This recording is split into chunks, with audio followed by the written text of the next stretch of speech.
Hello, subscribers and people that are just stumbling upon my channel.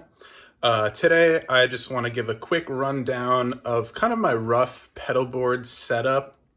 I used to gig with this pedalboard a lot, mostly when I was playing in Nashville, but also New York City and around the country. It would go with me everywhere. I've changed it a little bit, but not much, since I've predominantly been doing at-home recording work, and then I've kind of stacked it on top of my amplifier rig. So it's all this one continuous piece of gear, which I really love, and I'm going to show it to you now. All right, enjoy.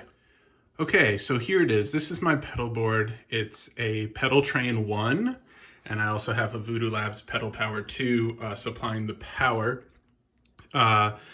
So let's start with my first pedal here. It's this Hardwire, it's a Digitech brand, tuner. And what I love about this tuner is that you have different modes and you have a strobe mode. So it's great for when I'm doing guitar setups. It's super accurate and I love it. It's really a solid piece of gear. It's a little big. It's not like those Polytunes that are really compact, but it's just as big as, your other pedals. So I love it.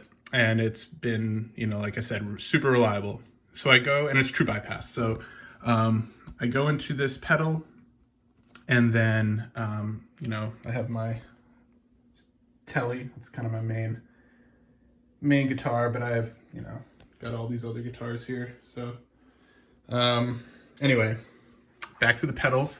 So once I'm done with the Hardwire chromatic tuner, that is then being wired into my diamond compressor.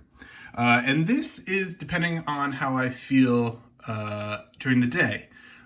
Sometimes it's on, sometimes it's off.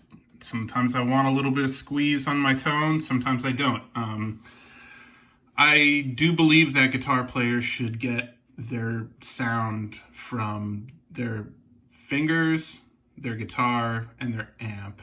The pedals are really just like the cherry on top for your sound. I mean, unless your sound is predominantly distorted, getting a really good, clean sound is great. I mean, and all those classic guys like Jimmy Page and stuff, like, they had a good sound going into an amp and all they did was crank an amp, And then, guys like Hendrix, using a few pedals, David Gilmour, and then finally like really tweaking the sound of a big muff and stuff into a high watt amp. Those guys, just added these like little touches, which gave them really a good tone. So anyway, back to this diamond compressor. This pedal is out of, this company doesn't exist anymore. They went out of business, I think. So these are kind of going up in price. I see on Reverb, I think I got this pedal for like $150, but now I see them listed used for $400 on Reverb. So I'm gonna keep this guy for a little bit. So what I love about this pedal is really easy. And the best thing about this pedal, other than, is this EQ.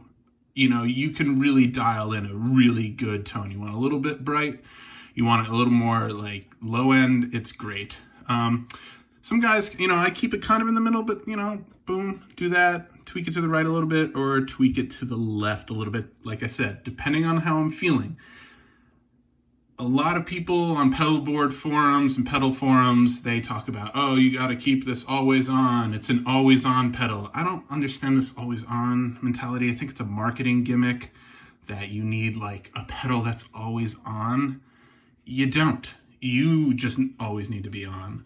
So if you're feeling like compression, I used to keep this pedal on a lot when I was doing a lot of country work, and I would kind of keep it around here, around 9 o'clock, just a little bit of squash. But now if I want some compression, I kind of go up around 1 o'clock. It's a little more even compression, like everything is kind of similar. It's a cool sound, kind of like a classic, kind of jazzy sound, but you don't need it on. It's a nice touch though. It sounds great. It's a wonderful compressor. Okay, on to the next. Boom. The ODR1 by Nobles. I do really enjoy this pedal the more I use it. And the more I check other videos on YouTube about it, this pedal just seems to just like be great. Even people like, even next to the Analog Man King of Tone pedal, this pedal just rips it. So I don't think you need anything else other. If you're going for one overdrive pedal, this is it. Like, and you don't even really need it on that much. Like, this is as much as I'm gonna, actually, you know, that's not true. If I'm really doing sound design stuff, I'll crank it. But like, even just on one, this adds such a nice like tube amp crunch, just a little flavor to it. So great pedal. Classic, Rat, Turbo Rat. Honestly, I think they're like the same thing. So get yourself a Rat. If you want that real super fuzz, boom, you go in like that. And then the filter, that'll make it sound like a synth. It's such a good pedal.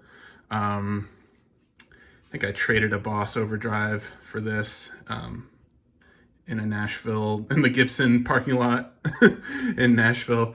But even great, like even if you turn the distortion low on the Turbo Rat, it is just a fine sounding, kind of clean overdrive. It's great. It's great. And if you want like piercing high end, like granular, this is what you want, you know, for that. So great pedal. Another classic, the Ibanez Tube Screamer. This I'm really just using as a boost because I have this one going into I have the ODR one going into the Rat. So I can kind of boost from behind going into the Rat for like a more extreme Rat sound, but also cleaning up the low end of the Rat. This works really well, especially with the Spectrum. You know, you can dial in on the EQ with the Spectrum knob. So this Tube Screamer is really just kind of a boost. Keep the drive down low and the level up, and the EQ kind of mid, little on the higher end here. Just because it's a good boost, but I'm not a huge fan of the tone of these things. That's why I keep the drive down. So it's just like a minimum boost. All right, then you got your standard tremolo.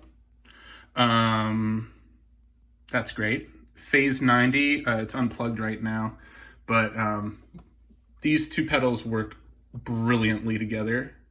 Tremolo and a phaser, I love that sound.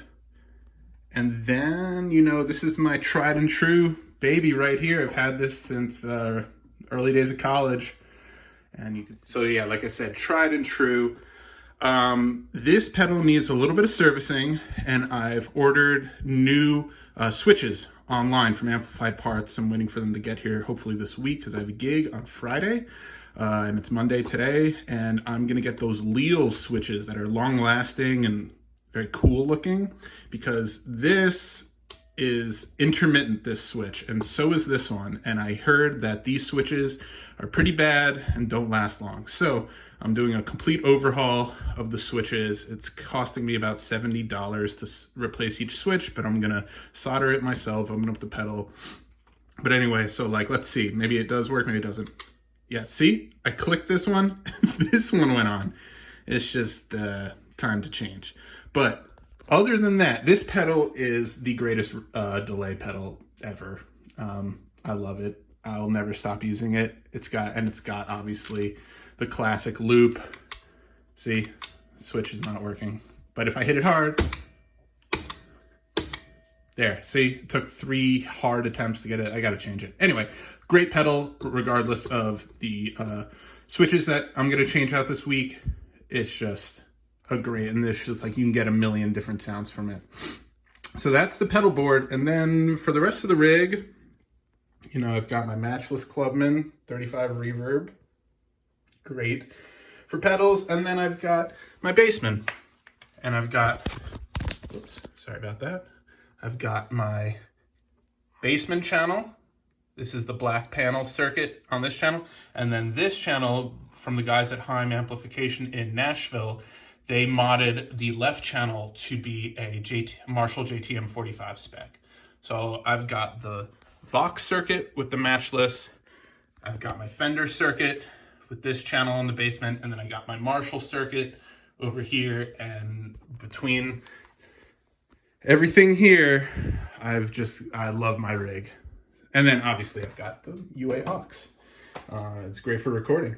So I hope you enjoyed this overview of my pedal board and my rig, and I'll see you in the next video. All right, have a great week, everybody.